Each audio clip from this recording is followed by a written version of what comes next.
پھر بھی وہ خود کو سنبھال گئی کیونکہ اس نے اب تو خود کو سنبھالنا سیکھ لیا تھا۔ اس کی زندگی خود دھماکے سے کم تھوڑی تھی۔ ویسے آپ بھی، عارف کتنا پیارا ہے نا، اس کی شہد رنگ آنکھیں، اور وہ شرارت سے جب انہیں چھوٹی کر کے دیکھتا ہے نا، ہاں ہاں ہاں۔ شگوفہ چھوڑ کر اس نے لب دانتوں میں دبایا اور سمی کے چہرے کو بغور دیکھا، جس نے ایسے ریاکٹ کیا تھا جیسے اس کی بات سنی ہی نہ ہو، پر اس کی حیا سے بدلتی رنگت حور العین کی نظروں سے چھپی نہیں رہ سکی تھی۔ میری پیاری آپی، اس نے کھلکھلاتے اس کے گرد باہیں پھیلائیں۔ باز آ جاؤ شہزادی، کوئی پیارا نہیں دماغ سے آ رہی ہے پورا۔ اس نے حور کے سر پر چپت رسید کرتے مصنوعی غصے سے کہا، حالانکہ عارف کے آہ بھرنے پر اس کا چہرہ سرخ تمتما اٹھا تھا۔ اوئے ہوئے، بہت جانتی ہیں ہاں؟ اس کے اس طرح کہنے پر حور نے آنکھیں پٹ پٹائیں اور اس کی اس حرکت پر سمی سٹ پٹا گئی۔ بہت بدتمیز ہو گئی ہو، وہ ضد ہو کر بس یہی کہہ سکی۔ بس آپ کے بھائی کی کرم نوازی ہے، وہ آہ بھر کر بولی اور سمی کی آنکھیں دکھانے پر نور کے ساتھ خود بھی کہا لگا اٹھی۔ ٹھیک ہے، میں اس سے پوچھتی ہوں کہ کیوں اسے بدتمیز بنایا ہے۔ وہ اس کا سر اٹھا کر خود دوپٹہ ٹھیک کرتی فل فور اٹھی۔ اگر یہاں سے نہ جاتی تو ضرور آج یہ جو دو شریر بہنیں آنکھوں سے اشارے دے رہی تھی نا، اس کا برا حال کر دیتی۔ استغفر اللہ سمی آپی۔ فوراً بوکھلا کر حور العین نے ایک دم صوفہ چھوڑا اور سمی سے لپٹی۔ اس کا دل سینے کے اندر ڈول کر رہ گیا۔ کتنا ڈرتی ہو تم بھائی سے، حالانکہ وہ کتنے سویٹ ہیں۔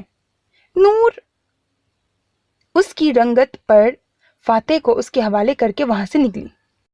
آپی، وہ مسکینی صورت بنائے بولی۔ سمی کو اس پر ٹوٹ کر پیار آیا تھا۔ مذاق کیا تھا میری جان، جاؤ اسے فیڈ کراؤ۔ اس کا ماتھا چوم کر وہ جھک کر بھوک سے کسمساتے فاتح کے ماتھے پر بوسہ دیتی وہاں سے نکلی، اور حور العین نے شکرانے بھرا گہرا سانس بھرا۔ آج تو بچ گئے میرے فاتح عالم، اگلی دفعہ۔ وہ فاتح سے مخاطب ہوتی خود ہی اپنی بات پر کھلکھلائی اور اندر روم کی سمت بڑھ گئی۔ کیا بنا میرے کام کا؟ کچن میں آتے ہی عارف نے اسے جھپٹ کر پوچھا۔ عزت سے مخاطب کر، اور یہ کون سا طریقہ ہے مدد مانگنے کا؟ داد نے طوطے کی طرح آنکھیں بھیری۔ بھاڑ میں بھیج تیری عزت کو، اس پل میرے مستقبل کا سوچ جلدی بتا۔ اس بابا نے دیا تعویذ، اور کیا کہا، عالم مان جائے گا نا؟ وہ چٹک کر بولتا، پھر ایک دم مسکین بنا۔ اگر میری عزت بھاڑ میں جائے تو ساتھ تجھ پر لعنت اور تیرا مستقبل جائے بھاڑ میں، اس کے ساتھ تو بھی ہٹ راستے سے کمینے۔ وہ مصنوعی پھاڑ کھانے والے انداز میں ایک دم بپھر گیا اور عارف بوکھلا گیا۔ اسے لگا اپنے پاؤں پر کلہاڑی ماری ہے۔ اس میں اس کا ہی کام تھا، وہ بھی اہم، کہ اس کے لیے جان دے سکتا تھا۔ اس پل تو وہ خود پر ضبط کرتا یہ سوچ کر رہ گیا کہ ایک بار رخصتی ہونے دے، پھر اسے بھی دیکھ لے گا۔ یاد رہے گا یہ دور حیات ہم کو، کیا خوب ترسے ہیں ایک شخص کے لیے، ان کو پانے کی چاہ میں ریت بن گئے ہیں۔ وہ سرد آہ بھر کر گنگنایا۔ داد اس کی مجنونانہ انداز پر کہا لگا اٹھا، گویا گوڈے گوڈے اس کی محبت میں ڈوب چکا تھا۔ مت ستایا کر ہمیں، ہم پہلے سے ستائے ہوئے ہیں۔ خد و خال کی دچکیاں اڑا دیتا ہے۔ ہائے، یہ ہجر مذاق تھوڑی ہے۔ توڑ پھوڑ کر کے شاعریاں بناتا اسے التجائیہ منت بھری نظروں سے وہ دیکھ رہا تھا۔ دانت محسوس ہوتا ہنس ہنس کر لوٹ پوٹ ہو رہا تھا۔ کہاں گیا وہ تیرا ایٹیٹیوڈ کہ ایک بار ملے شرمانے پر ہم خود مجبور کریں گے؟ حالانکہ الٹا پڑ گیا، وہ ملی تو تجھے بھگاری بنانے پر مجبور کر گئی۔ اس نے اس کا دعویٰ یاد دلایا۔ عارف ہنس کر سر کھجانے لگا۔ ہاں تو کب غلط بیانی کی ہے، شرماتی تو ابھی بھی ہے، پر اس کا ظالم سماج دیو جیسا بھائی مجھ معصوم بچے پر تھوڑا رحم نہیں کرے گا؟ اس کی بے بسی پر وہ جی بھر کر مزے لوٹ رہا تھا۔ تو بس اس بابا کا نمبر دے، میں خود بات کرتا ہوں۔ کمینے صفت انسان کو دانت نکوچتے دیکھ کر بھی اس کے دانت توڑنے کی خواہش دل میں دبا کر بے حد ضبط سے گویا ہوا۔ کیوں؟ داد ایک دم بوکھلا گیا، جس کا اپنی ٹینشن میں عارف نے نوٹ نہیں کیا تھا۔ کیا مطلب کیوں؟ وہاں ایئرپورٹ پر کیا بھونک رہا تھا، اور ابھی کچھ دیر پہلے لاؤنج میں جو بے بس بچے کے سامنے حرکات کر رہا تھا۔ دل کیا منہ پکڑ کر بھابھی کے تلوے پر لٹا دوں،